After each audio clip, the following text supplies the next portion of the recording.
বাংলায় আসছেন কেন্দ্রীয় স্বরাষ্ট্রমন্ত্রী অমিত শাহ। ব্রিগেডে রবিবার 24 তারিখে লক্ষ্যকণ্ঠে গীতাপাঠ রয়েছে। গীতাপাঠের অনুষ্ঠানে বঙ্গে কেন্দ্রীয় স্বরাষ্ট্রমন্ত্রী অমিত শাহ 25 তারিখ বঙ্গ বিজেপির সঙ্গে বৈঠক করবেন। তিনি বাংলায় আসছেন কেন্দ্রীয় স্বরাষ্ট্রমন্ত্রী অমিত শাহ। রবিবার লক্ষ্যকণ্ঠে গীতাপাঠ অনুষ্ঠান রয়েছে ব্রিগেডে। গীতাপাঠের অনুষ্ঠানে বঙ্গেই আসছেন কেন্দ্রীয় স্বরাষ্ট্রমন্ত্রী।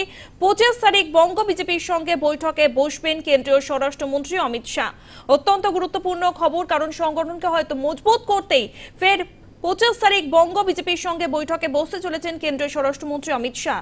সামনেই 2024-এর লোকসভা নির্বাচন আর কয়েক মাস বাকি রয়েছে। তার আগেই 25 তারিখ বঙ্গ বিজেপির সঙ্গে বৈঠকে বসবেন কেন্দ্রীয় স্বরাষ্ট্রমন্ত্রী অমিত শাহ। তার আগের দিন 24 তারিখ রবিবার ব্রিগেডের লক্ষ্যকণ্ঠে গীতাপাঠ অনুষ্ঠান রয়েছে।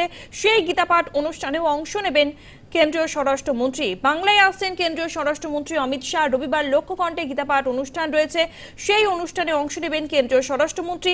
তারপরের দিন 25 তারিখ বঙ্গ বিজেপির সঙ্গে বৈঠকে বসবেন কেন্দ্রীয় স্বরাষ্ট্রমন্ত্রী অমিত শাহ। 2024 লোকসভা নির্বাচন আর মাত্র কয়েক মাসের অপেক্ষা।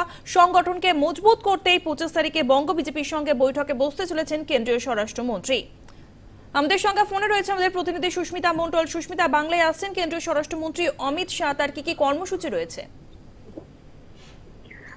আগামী 24শে ডিসেম্বর বঙ্গ সফরে আসার সম্ভাবনা রয়েছে দেশের স্বরাষ্ট্রমন্ত্রী অমিত শাহের, এবং আগামী 25শে ডিসেম্বর গোটা দিন জুড়ে একাধিক বৈঠকের সম্ভাবনা রয়েছে। রাজ্যের শীর্ষ নেতৃত্ব, রাজ্য বিজেপি নেতৃত্ব সুকান্ত মজুমদার, শুভেন্দু অধিকারীর সঙ্গে বৈঠকের কথা রয়েছে, এবং উল্লেখযোগ্যভাবে মিঠুন চক্রবর্তী, তার সঙ্গে দেখা করার কথা রয়েছে অমিত শাহের। পাশাপাশি মিঠুন চক্রবর্তীর সঙ্গে একান্তে বৈঠকেরও সম্ভাবনা রয়েছে অমিত শাহের। সুতরাং বলা যায় যে রাজ্য নেতৃত্বের সঙ্গে বৈঠকের পাশাপাশি লোকসভা নির্বাচন মুখ করে বিজেপি এগোতে চাইছে, তাদের সঙ্গে একান্তে বৈঠক সারবেন বা সেই সম্ভাবনায় জোরালো হচ্ছে এখনো পর্যন্ত অমিত শাহের। সুতরাং বলা যায় যে একেবারে লোকসভা নির্বাচনের প্রস্তুতি বা লোকসভা নির্বাচনের যে বাজি বাজিয়ে দিচ্ছে বিজেপি, সেই বিষয়টি কয়েকদিন আগে থেকে স্পষ্ট হয়েছিল, এবং রাজ্য বিজেপি নেতৃত্বের গলায় শোনা গিয়েছিল যে বছরের শুরুতেই অমিত শাহ তিনি আসবেন, এবং সেই দিনও কোথাও গিয়ে নির্ধারিত হয়েছিল বা রাজ্য নেতৃত্বের কাছে গিয়ে সেই যে বিষয়গুলো কিন্তু স্পষ্ট হয়েছিল।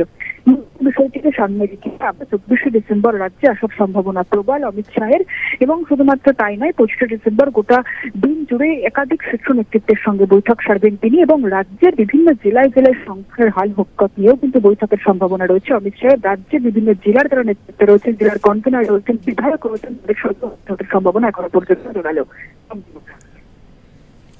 ধন্যবাদ সুস্মিতা।